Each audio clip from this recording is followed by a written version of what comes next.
ఓం నమో భగవతి. Bonjour to everyone.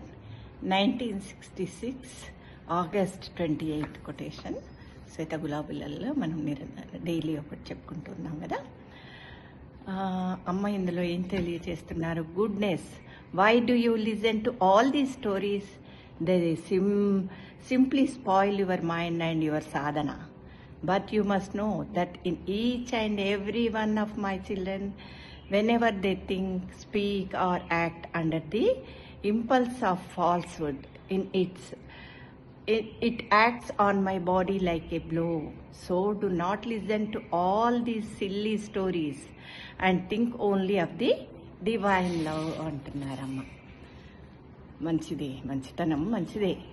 అసలు ఇవి కథలు ఎందుకు వినాలి అంటే, నీతి కథలు కానీ అవన్నీ కూడా మీ మనస్సును, మీ సాధనను పాడు చేస్తాయి.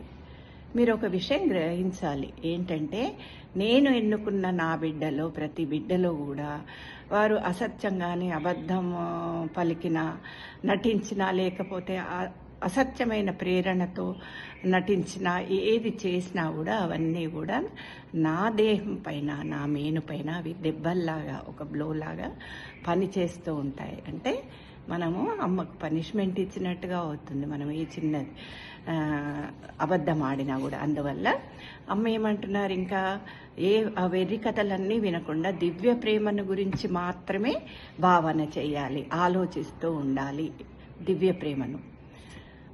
అందువల్ల మనం అంటే హీరో వారియర్స్ అంటుంది కదా, మనం ఇందులోకి రావడమే ఒక హీరో వారియర్స్లా ఉండాలి. అంటే సత్యాన్ని మాట్లాడాలి, మాటలు తగ్గించుకొనైనా సరే అసత్యం మన వాక్కు నుండి రాకుండా.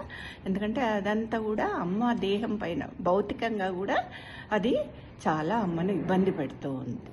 అందువల్ల మనం ఎప్పుడైనా కూడా అంటే మన సాధన కిందికి స్థాయికి దిగదాస్తుంది, మళ్ళీ ఇంకా అమ్మకు కూడా చాలా ఇబ్బంది. అందువల్ల మనం అలాంటివి ఫాల్స్ స్టోరీస్ అవన్నీ కూడా వినొద్దు అని అమ్మ ఇక్కడ మనకు తెలియజేస్తున్నారు. ధన్యవాదాలు.